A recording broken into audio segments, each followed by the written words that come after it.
Hi വണക്കം മകളെ വണക്കം. അങ്ങനെ ഇന്ന് ഐഡന്റിറ്റി എന്ന സിനിമയാണ് കണ്ടത്. സിനിമയെക്കുറിച്ച് പറയുകയാണെന്നുണ്ടെങ്കിൽ സിനിമ സംവിധാനം ചെയ്തിരിക്കുന്നത് അഖിൽ പോളും അനസ്കാനും ചേർന്നിട്ടാണ്. സിനിമാറ്റോഗ്രഫി അഖിൽ ജോർജ് ആണ്. Editing Chaman Chacko. Background music and score ചെയ്തിരിക്കുന്നത് നമ്മുടെ എല്ലാം സ്വന്തം Jakes Bijoy.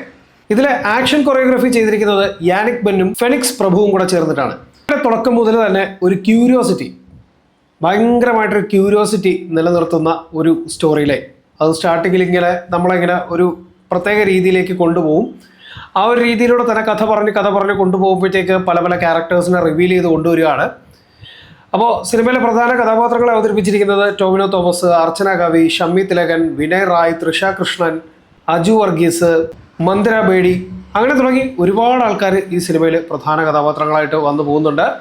First of all, ഒരു ക്യാരക്ടറിനെ ഐഡൻറ്റിഫൈ ചെയ്യാൻ വേണ്ടിയിട്ടും അല്ലെങ്കിൽ ഒരു ക്യാരക്ടറിൻ്റെ ഐഡൻറ്റിറ്റി എന്താണെന്ന് വ്യക്തമാക്കുന്ന രീതിയിലും കഥാപാത്രങ്ങളെ ഇങ്ങനെ പതിയെ ഓഡിയൻസിൻ്റെ മുന്നിലേക്ക് പ്രസൻറ്റ് ചെയ്യുകയാണ്. തന്നെ ഒരു ക്യാരക്ടേഴ്സിനെ ബിൽഡ് ചെയ്ത് ഇങ്ങനെ കൊണ്ടുവരുന്ന ഒരു രീതി വളരെ നൈസായിട്ട് അത് പ്ലേസ് ചെയ്ത് കൊണ്ടുപോകുന്നുണ്ട്. സോ പിന്നീട് ഒരു കോൺഫ്ലിക്റ്റിലേക്ക് കഥ കൊണ്ടുവന്ന് നിർത്തുകയും പിന്നീട് ആ കോൺഫ്ലിക്റ്റിൽ നിന്നും കാര്യങ്ങൾ മുന്നോട്ട് പോവുകയും ചെയ്യുന്നൊരു പശ്ചാത്തലം. പേര് കേൾക്കുമ്പോൾ തന്നെ നമുക്ക് തോന്നും ഇതൊരു ഇൻവെസ്റ്റിഗേഷൻ ത്രില്ലർ മൂവി ആണോ എന്നുള്ള രീതിയിൽ തന്നെ. പ്രത്യേകിച്ചും ഐഡൻറ്റിറ്റി എന്ന് പറയുമ്പോൾ തന്നെ അതിന് ഒരുപാട് തലങ്ങളുണ്ട്. സോ ആ ഐഡൻറ്റിറ്റിയെ തേടിയുള്ള അന്വേഷണം ആണോ എന്നാണ് സിനിമ നമ്മളോട് സംസാരിക്കുന്നത്. സിനിമയുടെ ഒരു സ്ക്രിപ്റ്റ് റൈറ്റിങ് ഒരു പുതിയ പ്ലോട്ടിനെ ഇവിടെ പ്ലേസ് ചെയ്യുകയാണ്. ബട്ട് അത് നല്ല രസമായിട്ട് അത് പ്ലേസ് ചെയ്തിട്ടുണ്ട്.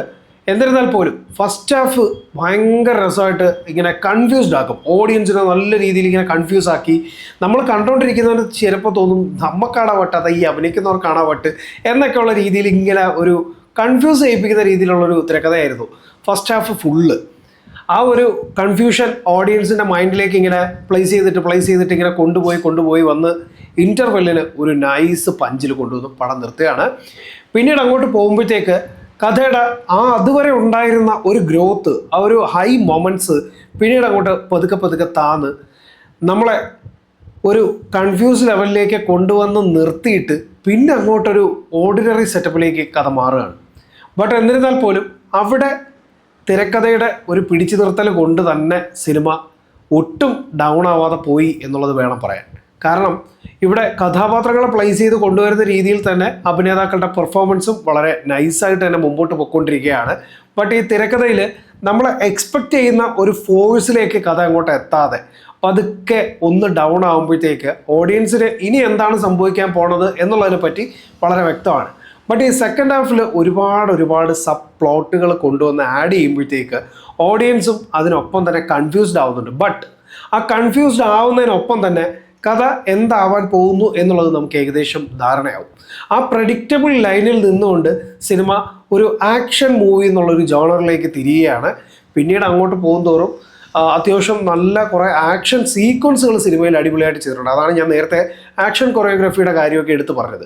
അത് ഗംഭീരമായിട്ട് ചെയ്തിട്ടുണ്ട്. ഗംഭീരം എന്ന് പറഞ്ഞാലും പോരാ, അടിപൊളി ആക്ഷൻ സീക്വൻസുകളൊക്കെ നന്നായിട്ട് ചെയ്തിട്ടുണ്ട്. എസ്പെഷ്യലി മലയാളം മൂവീസിൽ അങ്ങനെ കണ്ടിട്ടില്ലാത്ത ഒരു ഫൈറ്റ് സീക്വൻസ് ഒക്കെ സിനിമയിലുണ്ട്. അതൊക്കെ വളരെ നൈസായിട്ട് ചെയ്തിട്ടുണ്ട്. എനിക്ക് തോന്നുന്നു നമ്മുടെ കത്തിയിൽ വിജയകണ്ണനെ കൊല്ലാൻ വരുന്നൊരു ചേച്ചിയൊക്കെ ഈ പടത്തിലുണ്ട്. അപ്പോൾ അത്തരത്തിലുള്ള മാർഷൽ ആർട്സ് യൂസ് ചെയ്തിട്ടുള്ള ഒരു ഫൈറ്റ് സീക്വൻസ് ഒക്കെ ഉണ്ട്. അതൊക്കെ അത്യാവശ്യം നൈസായിരുന്നു. ബട്ട് കഥയുടെ ഒരു ഗ്രിപ്പ്, അത് ആ ഫസ്റ്റ് ഹാഫിൽ ഉണ്ടായിരുന്നൊരു ഗ്രിപ്പ് സെക്കൻഡ് ഹാഫിലേക്ക് വരുമ്പോഴത്തേക്ക് എവിടേക്കോ നഷ്ടപ്പെട്ടു പോയി. പിന്നെ പെർഫോമൻസുകളിലേക്ക് വരികയാണെന്നുണ്ടെങ്കിൽ ടോവിനോയുടെ ക്യാരക്ടർ ഒരു സ്പെഷ്യൽ ക്യാരക്ടറാണെന്ന് കാണിക്കാൻ വേണ്ടിയിട്ട് ഇത്രയധികം മസിൽ പിടിച്ച് നിൽക്കേണ്ട ഒരു ആവശ്യം ഉണ്ടായിരുന്നില്ല എന്ന് തോന്നി. ഇനി ആ ക്യാരക്ടറിനെ ബിൽഡ് ചെയ്തൊരു രീതി അങ്ങനെ ആയതുകൊണ്ട് ഇങ്ങനെ തന്നെ ചെയ്താൽ മതി എന്ന് മേ ബി ഇൻസ്ട്രക്ഷൻസ് ഉണ്ടാവാം. ബട്ട് ആ ഒരു ക്യാരക്ടറിനെ പുള്ളിക്കാരൻ നല്ല വൃത്തിയാവണം ചെയ്തു വെച്ചിട്ടുണ്ട്. അതുപോലെ തന്നെ ഷമ്മി തിലകൻ്റെ ക്യാരക്ടർ ആണെങ്കിലും വിനയ് റായുടെ ക്യാരക്ടർ ആണെങ്കിലും അടിപൊളിയാണ്. വിനയ് റായ് നല്ല അടിപൊളിയായിട്ട് പെർഫോം ചെയ്തിട്ടുണ്ട് മൂവിയിൽ. ഒപ്പം അജു വർഗീസ് പുള്ളിക്കാരനും നൈസായിരുന്നു. നെൽജ ബേബി പുള്ളിക്കാരി അടിപൊളിയായിട്ട് ചെയ്തിട്ടുണ്ട്. ഉള്ളൊഴുക്ക് മൂവിക്കകത്ത് വന്നിട്ടുള്ള പയ്യൻ, എനിക്ക് അദ്ദേഹത്തിൻ്റെ പേരറിയില്ല, ബട്ട് അദ്ദേഹവും ഒരു ചെറിയ ക്യാരക്ടറാണ്. ബട്ട് അതും നന്നായിട്ട് ചെയ്തിട്ടുണ്ട്.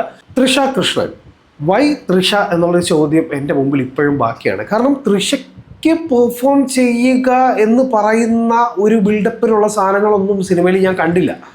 ആസ് യൂഷ്വൽ ഒരു സാധാരണ അല്ലെങ്കിൽ ഒരു നോർമൽ ഒരു ആക്ട്രസിനെ കൊണ്ടുവന്ന് നിർത്തിയാണെങ്കിൽ പോലും പുള്ളിക്കാരിക്ക് ചെയ്യാൻ പറ്റുന്ന കാര്യങ്ങൾ മാത്രമേ തൃഷ ഇതിൽ ചെയ്തിട്ടുള്ളൂ. പ്രത്യേകിച്ച് ഒന്നും എടുത്തു പറയേണ്ടതായിട്ട് തൃഷ ഈ സിനിമയിൽ ചെയ്തതായിട്ട് എനിക്ക് തോന്നിയിട്ടില്ല. അർച്ചന കവി ഒരുപാട് നാളുകൾക്ക് ശേഷം പുള്ളിക്കാരി ഒരു സിനിമയിലേക്ക് എൻട്രി ചെയ്തിട്ടുണ്ട്. പുള്ളിക്കാരിയും നല്ലപോലെ ആ ക്യാരക്ടറിനെ ചെയ്തിട്ടുണ്ട്. അതുപോലെ തന്നെ ടോവിനോയുടെ സിസ്റ്ററായിട്ട് വരുന്നിരിക്കുന്ന പുള്ളിക്കാരിയും നൈസായിരുന്നു. ബട്ട് ഇവിടെ ഒരുപാട് ക്യാരക്ടേഴ്സിനെ ഇങ്ങനെ ഇറക്കി വിട്ടുകൊണ്ടിരിക്കുകയാണ്. പക്ഷേ ആ ഫസ്റ്റ് ഹാഫിൽ ഉണ്ടായിരുന്ന ഒരു ക്യൂരിയോസിറ്റി അത് ഭയങ്കര രസമായിരുന്നു. ആ ഒരു ക്യൂരിയോസിറ്റി ടോട്ടലി സെക്കൻഡ് ഹാഫിലേക്ക് വരുമ്പോഴത്തേക്ക് പടം അങ്ങ് ഫ്ലിപ്പാവുകയാണ്. ആ ഫ്ലിപ്പാവുന്നിടത്ത് പടം വേറൊരു സ്റ്റൈലിലേക്ക് മാറിയത് കൊണ്ട് തന്നെ ചില ഇടങ്ങളിൽ ഡൗൺ ആയി, ചിലയിടങ്ങളിൽ ഇങ്ങനെ കയറി എന്നുള്ളതിനപ്പുറത്തേക്ക് സിനിമയിൽ വലിയ പുതുമകളൊന്നും ഉണ്ടായില്ല എന്ന് വേണം പറയാൻ. ഒപ്പം തന്നെ സിനിമയുടെ ഇതിൻ്റെ ഒരു സിനിമാറ്റോഗ്രാഫി അഖിൽ ജോർജ് പുള്ളിക്കാരന് അടിപൊളിയായിട്ട് ചെയ്തിട്ടുണ്ട്. നല്ല ക്വാളിറ്റി വിഷ്വൽസാണ്, നല്ല മുത്തുമണി പോലത്തെ വിഷ്വൽസാണ് എടുത്തു വെച്ചിരിക്കുന്നത്. നല്ല അടിപൊളി വിഷ്വൽസ്. അത് നൈസായിട്ട് ആ കളേഴ്സ് ആണെങ്കിലും ഒക്കെ അതിൻ്റെ നൈസായിട്ട് പ്ലേസ് ചെയ്ത് മുഖപാണ്ഡ്യനാണ് കളറിസ്റ്റ്, അതും അടിപൊളിയായിട്ട് കളേഴ്സൊക്കെ നൈസായിട്ട് അതിൻ്റെ ഒരു ഗ്രിപ്പ് സെറ്റ് ചെയ്ത് വെച്ചിട്ടുണ്ട്. കാരണം നമുക്ക് വിഷ്വൽസ് ഭയങ്കര രസമായിട്ട് ഫീൽ ചെയ്യുന്നുണ്ട്. അത് അടിപൊളി ക്വാളിറ്റി ആയിട്ടാണ് ചെയ്തിരിക്കുന്നത്.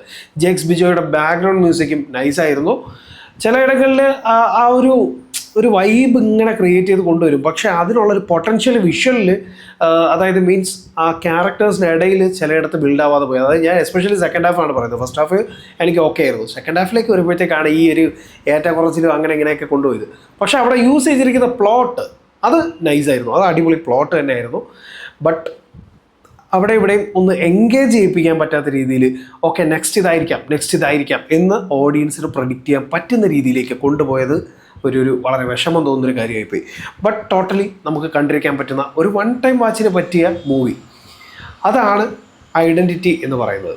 ഫസ്റ്റ് ഹാഫിൽ അജു വർഗീസിൻ്റെ ക്യാരക്ടറിനെ കാണിക്കുമ്പോഴത്തേക്ക് അദ്ദേഹം ചില ഇടങ്ങളിൽ അദ്ദേഹത്തിൻ്റെ ഫേസിൽ ഈ ക്ലീൻ ഷേവ് ചെയ്തതുപോലെ കാണിക്കാൻ വേണ്ടിയിട്ടുള്ള ഒരു സംഭവം എന്തൊക്കെയോ VFX ചെയ്തതുപോലെ എനിക്ക് ചില ഫ്രെയിമുകളിൽ ഫീൽ ചെയ്തിട്ടുണ്ട്. അതിനി എൻ്റെ പിഴവാണോ അതോ ഇനി നമ്മൾ കണ്ടതിനകത്ത് പറ്റിയ ഇഷ്യൂസ് ആണോ എന്നുള്ളത് എനിക്ക് ഇപ്പോഴും അറിയില്ല. കാരണം അവർ ചെയ്തിരിക്കുന്നതിനകത്ത് അങ്ങനെ കുറേ ഇടങ്ങളിൽ അങ്ങനെ ഫീൽ ചെയ്തു. കാരണം ഇപ്പോൾ നമ്മൾ സ്നാപ്ചാറ്റിലൊക്കെ എടുത്തു വെച്ചിട്ട് അതിൻ്റെ ഫിൽട്ടർ ആഡ് ചെയ്യുമ്പോഴത്തേക്ക് മുഖത്തെ ഇങ്ങനെ രോമങ്ങളൊക്കെ ഒഴിവായിട്ട് ക്ലീൻ ഷേവ് പോലെ ഫീൽ ചെയ്യത്തില്ലേ. അപ്പോൾ അതുപോലത്തെ ഒന്ന് രണ്ട് ഫിൽറ്റേഴ്സ് പോലത്തെ സംഭവങ്ങളൊക്കെ യൂസ് ചെയ്തതുപോലെ എനിക്ക് തോന്നി. അത് ചിലയിടങ്ങളിൽ ഉണ്ടായിരുന്നു. ബട്ട് സെക്കൻഡ് ഹാഫിലേക്ക് വരുമ്പോഴത്തേക്ക് അദ്ദേഹത്തിന് ഒരു ക്ലോസ് ഷോട്ട് ഉണ്ട്, അതിലൊക്കെ ഓക്കെയാണ്. ബട്ട് ഫസ്റ്റ് ഹാഫിൽ അത് സംശയം ഇപ്പോഴും ബാക്കി നിലനിൽക്കുന്നു. സബ് പ്ലോട്ടുകളിലേക്ക് കഥ ഒരുപാട് ഇറങ്ങിപ്പോയപ്പോഴത്തേക്ക് ഓഡിയൻസും ഭയങ്കരമായിട്ട് കൺഫ്യൂസ്ഡായി. പിന്നെ ഇവിടെ ഏത് സംഭവിക്കണം, എങ്ങനെ സംഭവിക്കണം എന്നുള്ളത് ഒരു എത്തും പിടിയില്ലാതെ കുറേ ക്വസ്റ്റ്യൻസും ബാക്കിയാക്കി എന്തൊക്കെയൊക്കെയോ കാണിച്ചുകൊണ്ട് ക്ലൈമാക്സിലേക്ക് കൊണ്ടുവന്ന് നിർത്തുന്നുണ്ട്. ബട്ട് ഇവിടെ കൊണ്ടുവന്ന് എത്തിക്കുന്ന ആ ഏരിയാസിലൊക്കെ നൈസായിട്ടുള്ള പെർഫോമൻസുകളും ആക്ഷൻ സീക്വൻസുകളും ഒക്കെ അടിപൊളിയായിട്ട് തന്നെ സെറ്റായിട്ടുണ്ട്.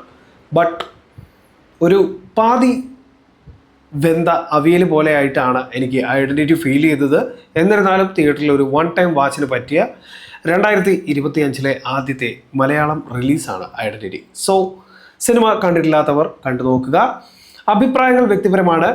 ഇൻഷോർട്ട് മല്ലു ഈ സിനിമയ്ക്ക് കൊടുക്കുന്ന റേറ്റിംഗ് 3 out of 5 ആണ്. അപ്പോൾ സിനിമകൾ തിയേറ്ററിൽ തന്നെ കണ്ട് വിലയിരുത്തുക. നമ്മുടെ ചാനലിൽ വരുന്ന റിവ്യൂസ്, റോസ്റ്റ് ചെയ്യുക, അങ്ങനെയുള്ള വീഡിയോസൊക്കെ ഇപ്പോൾ കണ്ടിന്യൂസ് ആയിട്ട് നമ്മൾ ചെയ്യുന്നുണ്ട്. സോ എല്ലാവരും കാണുക, സപ്പോർട്ട് ചെയ്യുക, നിങ്ങളുടെ അഭിപ്രായങ്ങൾ കമൻറ്റ് ചെയ്യാൻ മറക്കരുത്. അതുപോലെ തന്നെ വീഡിയോ ഇഷ്ടമായാൽ മറ്റുള്ളവർക്ക് ഷെയർ ചെയ്ത് കൊടുക്കുക. കൂടുതൽ സപ്പോർട്ട് ഉണ്ടായാൽ കൂടുതൽ അടിപൊളി വീഡിയോസുമായിട്ട് വരാം. അതുപോലെ തന്നെ അനാലിസിസ് വീഡിയോസും നമ്മൾ ചെയ്തു തുടങ്ങിയിട്ടുണ്ട്. സോ അത്തരത്തിലുള്ള വീഡിയോസും കാണുക, സപ്പോർട്ട് ചെയ്യുക, കൂടെ ഉണ്ടാവുക. 2025 ആദ്യത്തെ ഈ റിലീസ് നിങ്ങൾക്ക് എങ്ങനെ ഫീൽ ചെയ്തു എന്നുള്ളത് കമൻറ്റ് ബോക്സിൽ അടിച്ചിട്ടുക. അപ്പോൾ പുതിയ വീഡിയോസ് വീണ്ടും കാണാം. അതുവരേക്കും ബൈ.